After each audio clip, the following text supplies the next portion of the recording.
She arrived on a March morning when the wind still remembered winter, and the town of Red Willow sat half asleep under a low gray sky. The stagecoach rattled her in on wheels that had seen better years, and the lane up to the settlement was a ribbon of hard-packed earth dusted with the last of the frost. Her skirts were travel-worn, hem stiffened by dust, her satchel small and close to her side as if it contained the last sensible things she had left. People peered from behind shutters and over crates, then looked away, as if they knew better than to meet the eyes of a woman who had left everything. The sheriff's son had been the one to send the letter, or so the rumor had said in the waiting rooms and on the stoops, a paper that had been signed by a man whose name carried a past about him, a past folded and secret. She had read the letter 3 times under a kerosene lamp, and counted its pauses like prayer beads. He was a widower, the lines said. He had children who needed a mother. He owned a place on the hill. He kept to himself. You are invited. She had booked a ticket with the last of her savings, sold a little trinket that she had been saving to trade, and traveled days until the horizon had become both promise and threat. She stood at the edge of the town square and let the town look at her. They took her measure slowly, like men measuring a beam before they would trust it to hold a roof. There was a lean iron foundry that coughed smoke into the sky, a general store with goods stacked like a small mountain, a barber's chair that rocked in the wind, a church steeple with a clock that often stopped when it felt like it. On the hill that watched them all sat the house, low, unpainted, with a porch that had a place for one person and a life of silence behind its windows. A man stood at the doorway. He was a figure cut out of weather itself, shoulders hunched against the cold, though the sun had set a slim golden strip along the horizon. 2 small shapes clung to his legs. The man's face was something that had been carved and then tried to be put back together. The children were pale and wary and moved as if sound might make sickness reappear. She had come to him because the letter had used a particular phrasing. Widower in need, house on a hill, honest hands. Those words had struck her like a bell. It did not take bravery alone to travel. Sometimes what looked like courage was the momentum of someone who refused to be invisible any longer. She approached and stopped a few yards short of the house. The town watched, breath held and idle as if their breaths might rearrange the fate of a stranger. She took off her hat and bowed her head a little, not in submission, but in the shape of a promise. Then she took a deliberate step forward and fell to her knees in the dirt of the yard. The posture was old-fashioned, shocking, simple. Please take me in. There was no fanfare, no shouted bargain. It was as if she had thrown down a lifeline, and the world decided whether to catch it. The man at the door did not move for a long time. When he did, he closed the door slowly and left the space between them like the gap of a newly made grave. The children came to the edge and watched her with the hollow curiosity of the abandoned.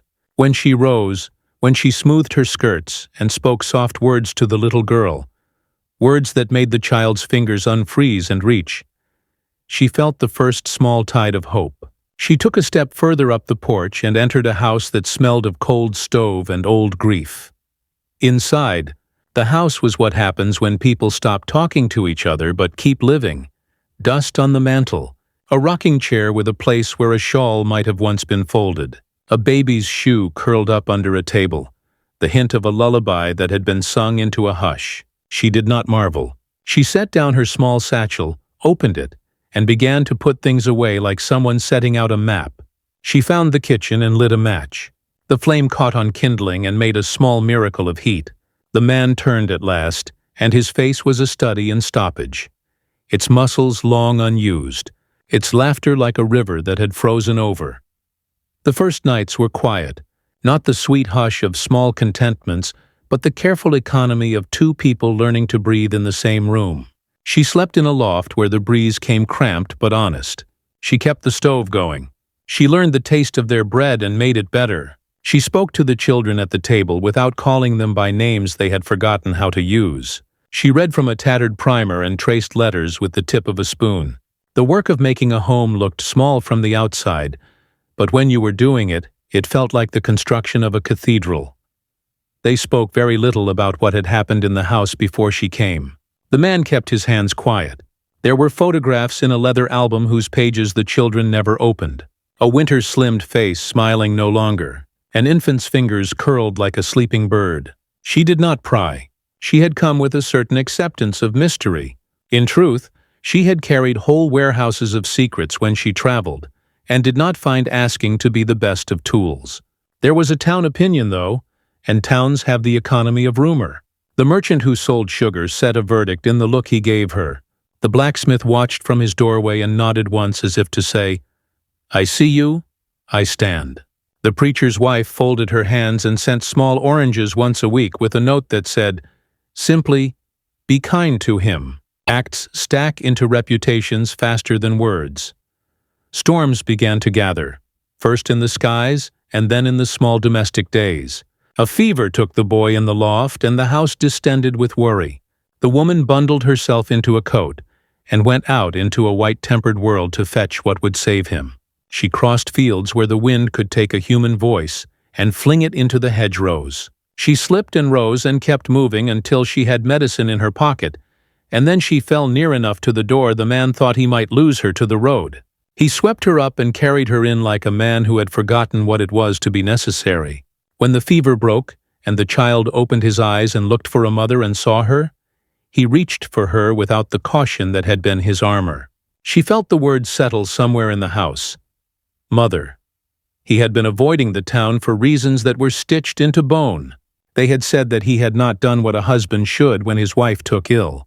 They had said he had been better off throwing her to the east and seeking anything that might remove the stain of sorrow. He kept a silence about those days, but the town was loud and lengthened its sentences with every cup of coffee. People like to tell themselves they are moral by telling the stories of others' missteps. It had become something that could take land and give it away. He had been judged.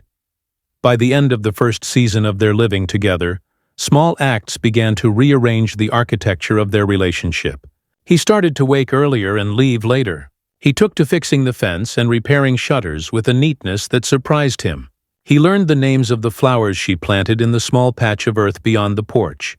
He sat with his hands uncrossed and allowed himself to see that meals could be more than a thing to survive. Once, standing by the stove, he looked at her and did not look away. Something barely like a smile curved and then slid away again, but it left in its wake a difference. If grief was a river, perhaps it had begun to thaw.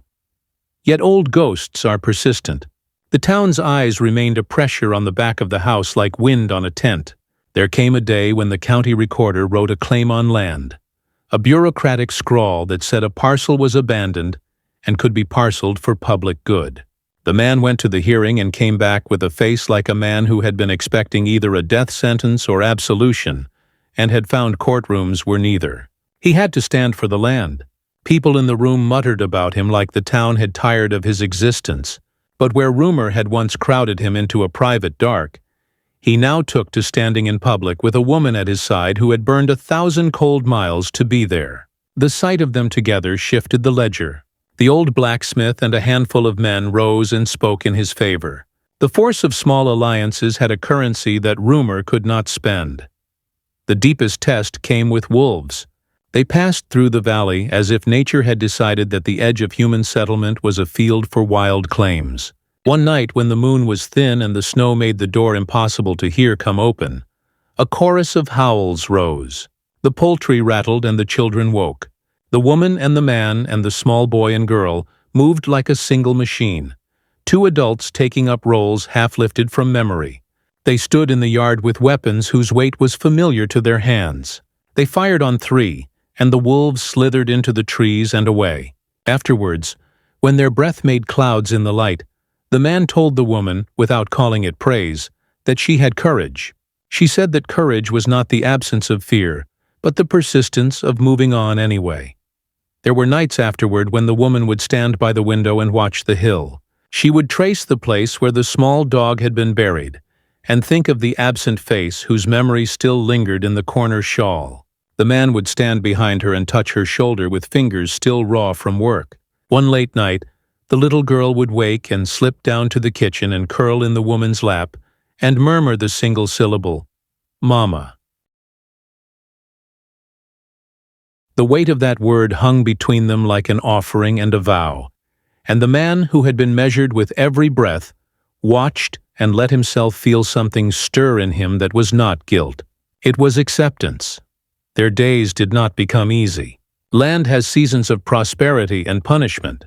The winter that followed taught them to double guard stores of fuel, to stretch thinned flour into the semblance of bread, to stitch patchwork quilts that held more than warmth. They held stories.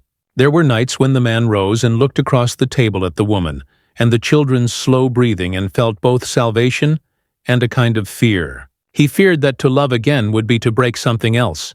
He feared that his hands, which had been good at certain tasks, were unfit at others. He feared being judged by the town and by himself. When spring came late and the first shoots pushed through stubborn earth, a meeting in the town hall declared a contest over the rightful claim to the hill. An old neighbor took a stand against them, speaking into the room about rules, about who should live where, and whether a man who had been judged once deserved the land he had worked. The woman waited in the back as the man spoke his case. He did not speak a long speech, only that his family, the four of them, would not be forced out. The thing that moved the council was not only his words, but the small girl who had learned to stand and the boy who now had a fever-scarred smile. People rose, one by one, old grudges folding into the idea that a man who stands for his home is not easily overturned. The hearing was a slow, long lesson in how the living negotiate the past. The decision came down in their favor after a day of voices. Outside, as the sun found a gap between clouds, the man took the woman's hand and pressed it in a way that said, "Thank you, and I will try." She pressed back and felt the ridges of calluses and the tremor that only comes when someone tries to put themselves together.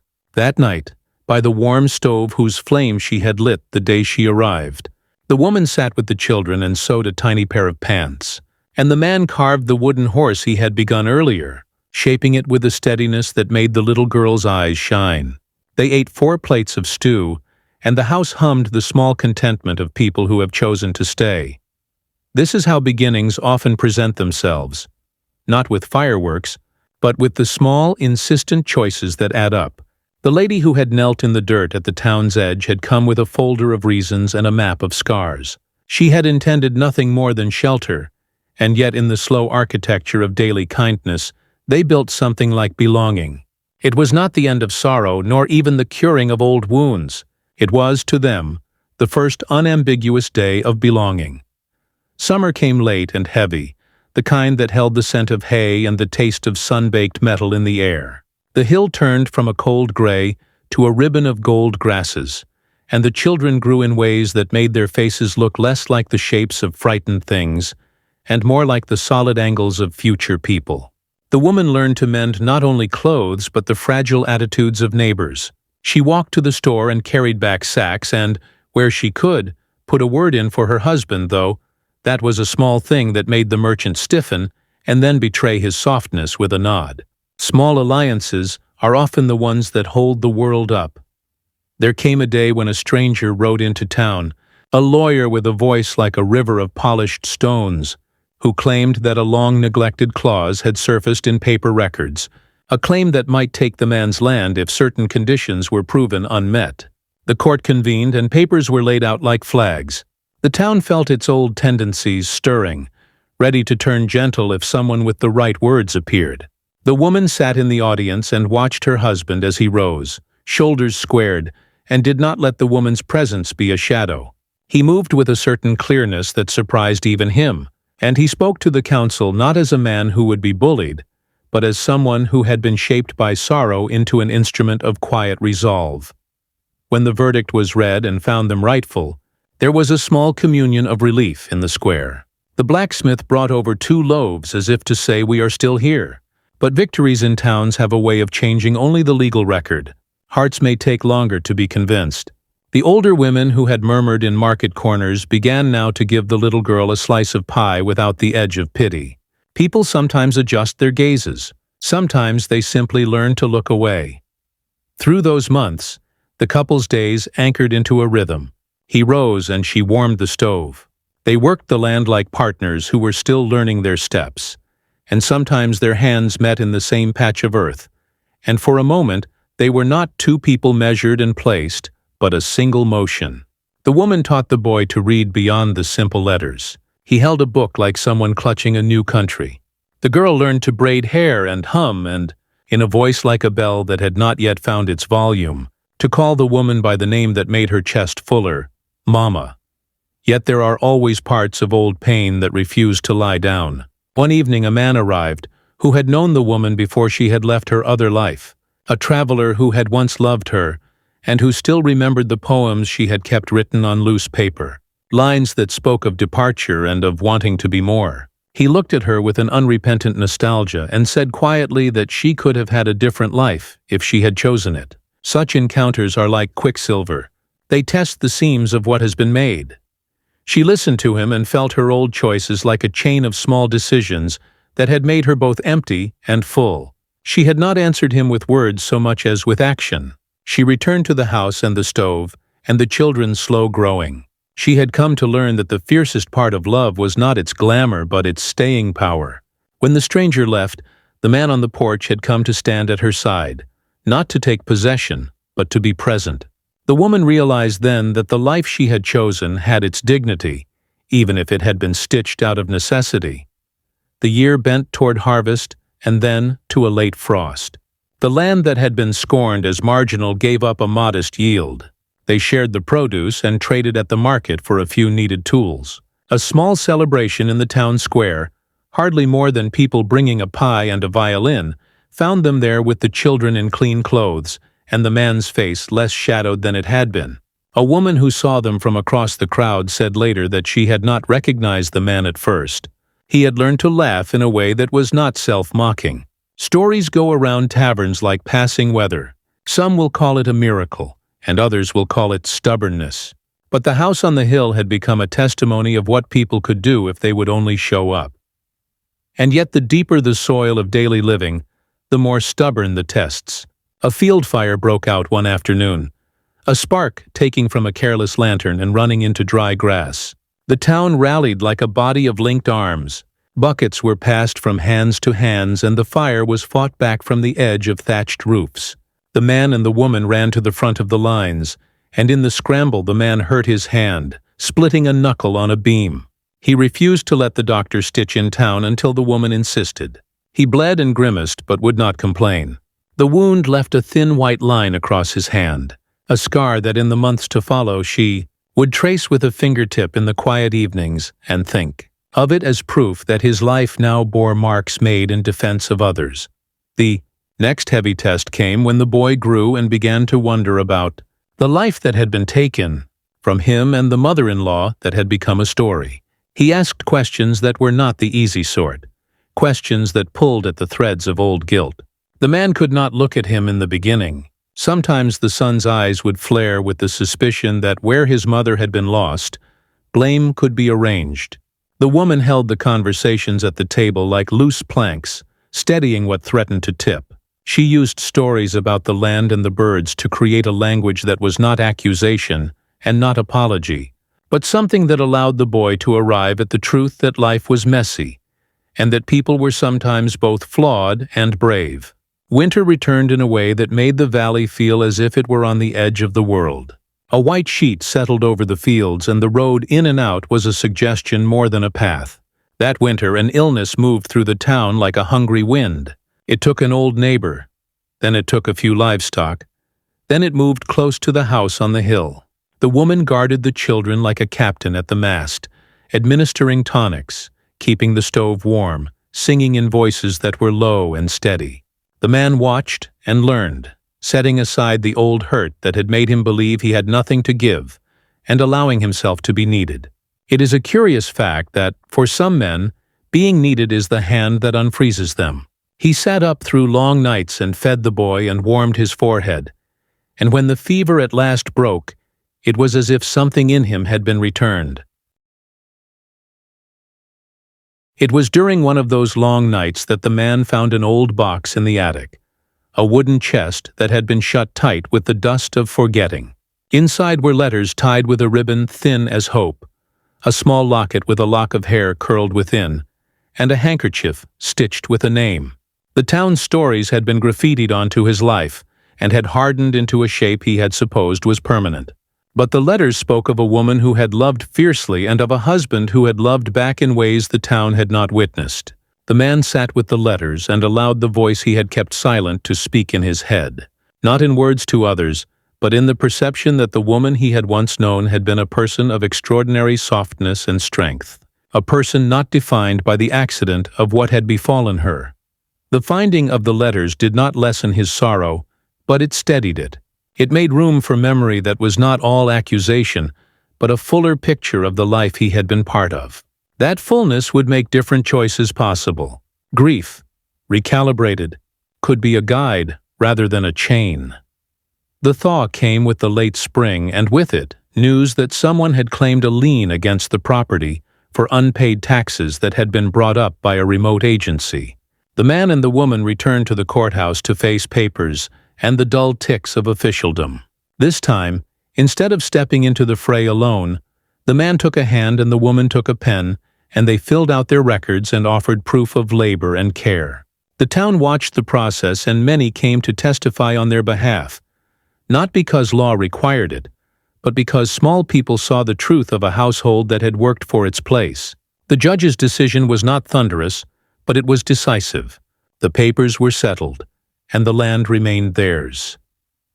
That night, when they walked back through the lanes dusted with moonlight, the woman thought of how far she had traveled, how many roads she had crossed to end at this kitchen table with 4 plates. She had come for shelter, yes, but she had found capacity. To teach a child to read, to mend a fence, to stitch a seam, to become a mother in the thick sense of bearing and keeping. He had come in the beginning with a whole that shaped him like winter shapes trees, and he was becoming a man who could hold both his past and the new day. There came a day in midsummer when the blacksmith, who had stood between rumor and action, brought over a patch of repaired fence and set it down like a testament. He had seen what it took to stand with a man and had offered his own witness. Standing in the yard with the wind scouring their sleeves, the man turned and looked at the woman and let himself say, not with flourish, but with the quiet of a man returning to habit, "Thank you." She put her hand on his and felt the same tiredness and the same small, unadorned joy that comes when someone has crossed a distance within you and has not left. In the slow accumulation of days, in the seasons that had peeled away layers of suspicion, birds began to nest in the eaves, and the children learned the names of certain insects. The woman taught a reading circle on the porch, and the town sent over a school primer that had been retired by a more prosperous parish. They sat on crates and read aloud. People came and sometimes did not stay long, but they left with the sense that something honest had been made on the hill. The man, who had once hidden, was now present at meetings and had the audacity to join the town in ways that frightened and pleased him. He had taken on life as one takes a new tool, awkward at first, then useful, then indispensable. There were, as always, remnants to exorcise. The man would sometimes wake in the night and walk the perimeter of the property as if pushing back a shadow. The woman would watch and knit and let him go. She had no illusions that life would be easy. She had chosen the hard beauty of a place that demanded the whole of a person. That choice had become theirs both by accident and by intention. Once, when the moon was round and the sky had the blunt brightness of a coin, the man carved the woman's name into the doorframe, his letters crude but honest. He pressed his hand to the wood as if sealing something. She put her palm over his and felt the rawness of it, and knew that this slow claiming, was how people often repaired what had been broken. Autumn arrived as a soft verdict, leaves turning in the orchard, and a faint hush settling on the field where work had been done. The children grew less shadowed by fear and more by expectation. The boy took to running and the girl to singing. The harvest did well enough to bring a small surplus, and the town's ledger began to read differently about the house on the hill. People who had once whispered now greeted them, and sometimes, in the market, there was a sliding in of an offering, a jar of preserves, a bolt of cloth. Simple things, but their currency was gratitude. The season's troubles had not been erased. There were nights when the woman felt her heart thicken with the knowledge that her arrival had demanded a kind of bravery that would have to be renewed daily. There were mornings when snow came early, and she would bundle the children and move them in ways that turned the ordinary into a small ritual of protection. The man who had once believed that to love again was somehow a betrayal of memory, now found himself in the quiet hours humming the same half-melodies he had heard when he was a small boy. They were not the same songs that had been sung around the first marriage in his life, but they were songs that fit the four of them. A stranger came to the gate one day who had a letter from the county, a notice that a distant relative had died, and left a small parcel of land with instructions that it be offered to those who had proven care. The woman and the man read the paper together. It was a small windfall, but symbolically enormous. It meant that paper had recorded their claim to the place, and that someone, however remote, had thought to bring a formal recognition. The town celebrated in the small way it did. A pie, a handshake. The woman and the man went to the hill and walked the boundaries as if naming a child. Even as new roots took hold, the past still had the capacity to come and complicate the present. The man's guilt, though tempered by understanding, had not disappeared. Once, in the late afternoon, he went to the old oak tree and sat on a stone, reading the letters from the attic again. He allowed himself to feel sorrow without it narrowing into despair. When he stood and returned to the house, there was a steadier step in him. He had seen in the letters the fullness of a life he had once thought was half understood, and such seeing allows different choices. Winter approached, and with it a final trial. A wagon overturned on the pass, carrying a woman and a child who were injured and stranded. The man and the woman went out in a storm to bring them to their hearth. They epitomized the idea that hospitality is a weapon against fear. They wrapped the travelers, fed them, and in the nights that followed listened to their stories. The travelers had been strangers of a different sort. They were not wealthy, but they carried news of the wider country, of markets and the small progress that arrived like a traveling minstrel. They left with a carved spoon as a gift, and the promise that if they ever returned, they would carry back word of the house on the hill that had not turned away. One clear evening, with winter's first serious snow glossing the world, the man took the woman's hand and led her to the porch. He set an improvised ring inside the carved wooden horse he had made, not because it was required, but because he had been taught in some slow lesson that marks matter. He pressed the ring into the friction of the wood, and the woman felt the weight of it where her palm met the object. There was no ceremony beyond their small private world, yet the gesture was everything. It was not a rewriting of what had been, but a renewal. They had been together through storms, through illnesses, through the slow bureaucracies of law and the louder petty judgments of men. They had built a household. What they had done was offer belonging. The children grew, and the boy's hands hardened like his father's. The girl braided hair and tended to a garden she called hers.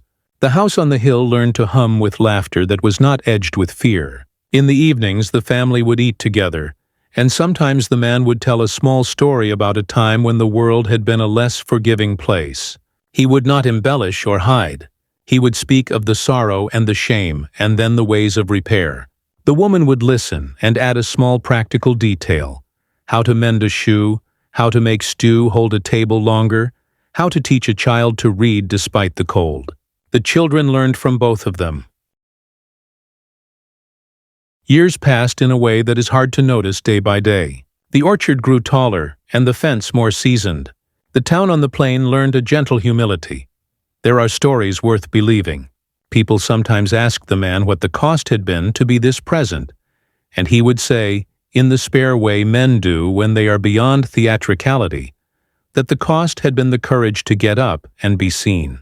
The woman would smile in the background and sew another patch into a quilt, and the children, now older, would jest and push each other by the hearth. The man would make a point to go to the widow of the neighbor who had been cruelest in the beginning, and to carry over a basket of bread. Small courtesies, accrued, changed the shape of a place. On an evening when the light was honeyed and the air had an ache to it that spoke of the years, the man and the woman walked to the old oak where a grave had been dug in the first winter. They stood and placed flowers there. Wild flowers the woman had planted. They spoke not with many words, but with the simplicity of two people who had learned the language of lasting things. They had not erased the past.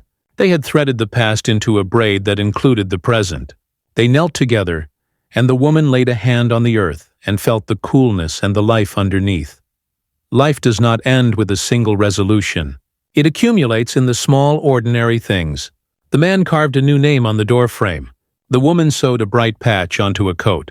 The children left and returned and left again for new lives, each time bringing back something that widened the home. The house on the hill became a place where people sometimes dropped by for tea and sometimes did not. It became a marker in the region not for wealth or status, but for the simple faith that people can be better than the worst of their histories. When old age touched the man, he would sit by the stove and tell the story of how the woman had first knelt in the dirt and what it had meant to him to see someone claim him when he had not trusted himself to be claimed. He would not frame her as a savior because he had learned that people are not saviors in single acts. They are companions who share work and sorrow. The woman would listen and sometimes hum a line of an old song, and the house would hold the sound. The seasons continued their slow orbit. The land stayed. The town found new worries and new small joys. The couple had made children who made their own choices and who sometimes returned with news of a world beyond their valley. The man and the woman grew old together in the sense that they had been present for the stitches in each other's garments and the mends in each other's hearts. The house on the hill remained a place where a stranger could find shelter in a storm, where the stove would be warm, where a child's fever would be tended without question. In the end, when the man looked at the woman in the late blue of one evening as sunset softened into night, he saw the shape of a life that had not been promised in any letter, but had been built with patience. He reached and took her hand, and they sat in the warmth of a house that was theirs by labor and by love. The years had given them not a perfect story, but a real one, scarred, repaired, tended. They had together shown that love was not a simple redemption or a single rescue, but the steady choice to keep the light burning when the house was full of shadows. If one is to leave a single truth behind, perhaps it is this: shelter is not only a roof and a door, it is the decision to stand with someone until the dawn. And in a valley where rumor had once been the loudest voice, a family made from the shards of many things stood as a quieter testament. They had earned their place by being there every small day for one another,